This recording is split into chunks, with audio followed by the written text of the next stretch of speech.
ભાવનગરમાં 16 વર્ષીય સગીરા સાથે ગેંગ રેપની ફરિયાદ। પાલીતાણાની સગીરા 3 દિવસથી ઘરેથી ગુમ હતી। ગુમ સગીરા પર 4 શખ્સોએ ગેંગ રેપ કર્યા હોવાની ફરિયાદ નોંધવામાં આવી છે। તો ભાવનગરથી આ સમાચાર, જ્યાં 16 વર્ષીય સગીરા સાથે ગેંગ રેપની ફરિયાદ નોંધવામાં આવી। પાર્થ, સંવાદદાતા પાર્થ આપણી સાથે ફોનલાઈન ઉપર જોડાયા છે। પાર્થ, આ ઘટના શું છે, શું વિગતો પ્રાપ્ત થઈ રહી છે?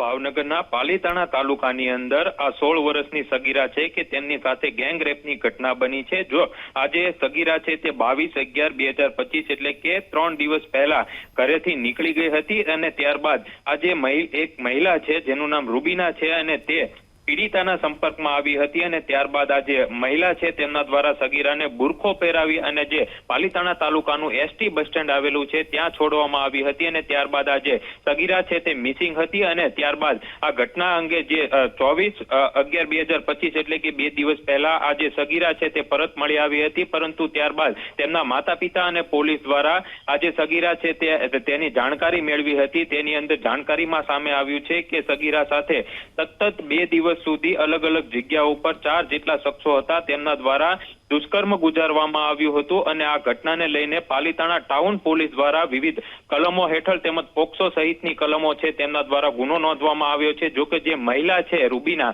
તેમને મદદગારીની અંદર પોલીસે ધરપકડ કરી છે અને તેમને જેલ હવાલે કરવામાં આવી છે। સમગ્ર ઘટનાની અંદર અશ્વિન ચૌહાણ, મહેશ ચુડાસમા અને નટુ ચૌહાણ આ 3 શખ્સો છે કે તેમની ધરપકડ કરવામાં આવી છે, જ્યારે શૈલેષ મકવાણા નામનો જે શખ્સ છે કે જે આ ગેંગ રેપની અંદર સામેલ છે તેઓ હાલ ફરાર હોવાનું પોલીસના જે અધિકારી છે તેમના દ્વારા જાણકારી આપવામાં આવી છે। જો કે સમગ્ર જે ઘટના બની છે તેને લઈને ચકચાર મચી જવા પામ્યો છે, પરંતુ આ જે ઘટના બની છે તેને લઈને પોલીસ દ્વારા વિવિધ દિશાઓ તરફ આજે તપાસ છે તે શરૂ કરવામાં આવી છે અને આ ઘટનાની અંદર અન્ય કોઈ શખ્સો સામેલ હોય તો તેમના વિરુદ્ધ પણ કાર્યવાહી કરવા માટે પોલીસ સૂત્રો દ્વારા માહિતી આપવામાં આવી છે અને આ ઘટનાને લઈને આ જે પીડિતા છે તેમને હોસ્પિટલની અંદર સારવાર માટે મોકલવામાં આવી છે, જ્યારે આજે કઈ જગ્યા ઉપર આ દુષ્કર્મ ગુજારવામાં આવ્યું હતું તે પણ અંગે પોલીસ દ્વારા જાણકારી મેળવી અને સમગ્ર ઘટનાની તપાસ હાથ ધરવામાં આવી છે।